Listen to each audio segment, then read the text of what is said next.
আসসালামু আলাইকুম রহমতুল্লাহ। আজও এগ্রোর পক্ষ থেকে আপনাদেরকে শুভেচ্ছা। বাইরে আজকে প্রচণ্ড বাতাস, খুব সুন্দর, এই জন্য বাচ্চাগুলো একটু আতঙ্কে আছে।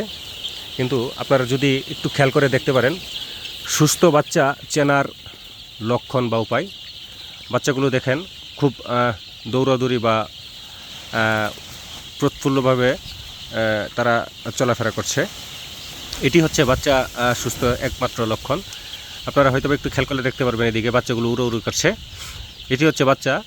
একটি সুস্থ বাচ্চা কিভাবে বুঝতে পারবেন আপনার খামারের বাচ্চাগুলো সুস্থ আছে কিনা বা মুরগিগুলো সুস্থ আছে কিনা, এটি হচ্ছে তার লক্ষণ। এভাবে যদি আপনার খামারের বাচ্চাগুলো চলাফেরা করে বা এভাবে লাফালাফি করে, তখনই বুঝতে পারবেন আপনার খামারের বাচ্চাগুলো আলহামদুলিল্লাহ ঠিকঠাক আছে। আপনারা যখন একটি কিছু দিয়ে শব্দ করবেন, তখনই বাচ্চাগুলো এইভাবে মাথা উঁচু করে তারা খুঁজতে চেষ্টা করবে। সুস্থ বাচ্চা বোঝার আরও কিছু লক্ষণ আছে। সেটি হচ্ছে, আমি যদি আপনাদেরকে একটি বাচ্চা ধরে দেখাই, যেমন এই যে দেখেন এই বাচ্চাটা একদম গেগে পরিপূর্ণ খাবার।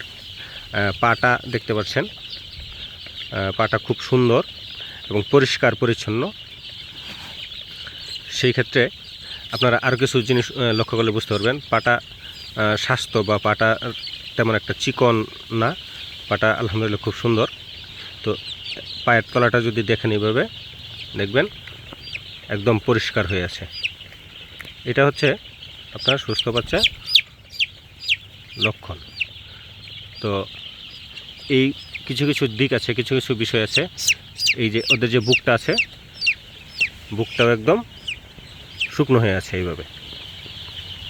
এখানে কোনো পানি নেই, বাচ্চাটাও ঘামা না। বাচ্চাটা অনেক সময় ঘামা থাকে, পানি থাকে, ভিজা থাকে। তো এই বাচ্চাগুলো আপনারা এইভাবেই আপনারা সুস্থ এবং দুর্বল বাচ্চা নির্ণয় করতে পারবেন। আমি আরেকটা বাচ্চা নিলাম, এই যে দেখেন প্রত্যেকটা বাচ্চাই এটা কিন্তু ঘামা না। অনেক খামারে আছে বাচ্চার বুকগুলো ঘামা থাকে, ভিজা থাকে, সেরসেতে থাকে। এটার মানে হচ্ছে এই পাটা যদি খেয়াল করেন, পাটাও খুব সুন্দর এবং মসৃণ। পায়ের তলাতে কোনো প্রকার ময়লা বা আবর্জনা নেই।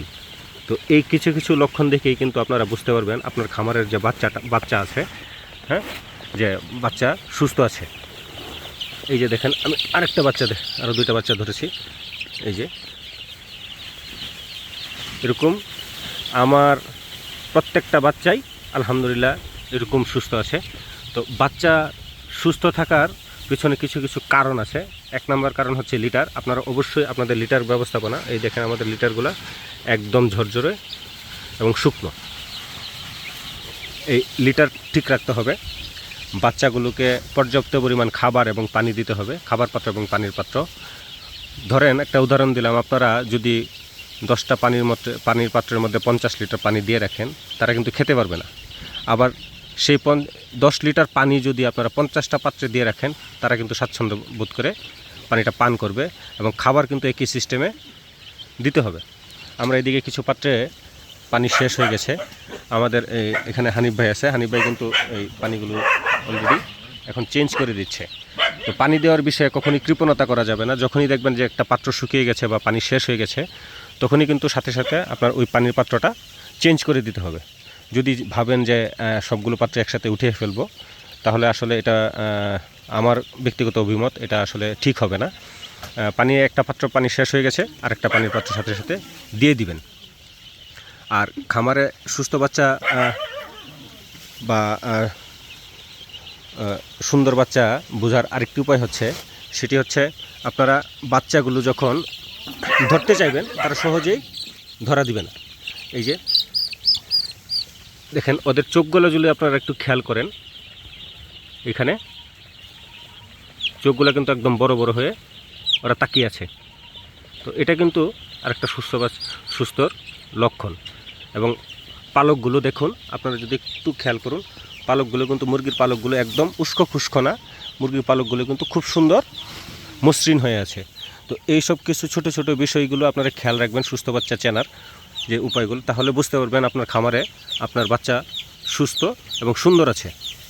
তো এইসব সার্বিক দিক কিছু চিন্তা করে যখন আপনি খামারে বেশি থেকে বেশি সময় দিবেন, অটোমেটিকলি কিন্তু আপনার খামারে সুস্থ এবং অসুস্থ বাচ্চার মধ্যে পার্থক্যটা সহজে বুঝতে পারবেন। তো খামারে বেশি বেশি করে সময় দিন, নিজের কাজ নিজে করার চেষ্টা করুন।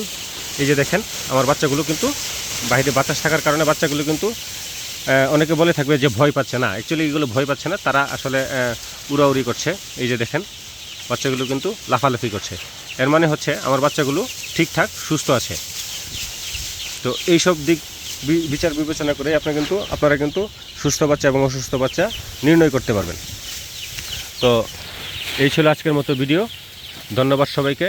আর যদি আপনাদের কোনো প্রশ্ন থেকে থাকে অবশ্যই আমাদেরকে জানাবেন, আপনারা চেষ্টা করব আপনাদের প্রশ্নের উত্তর দেওয়ার জন্য। ধন্যবাদ সবাইকে।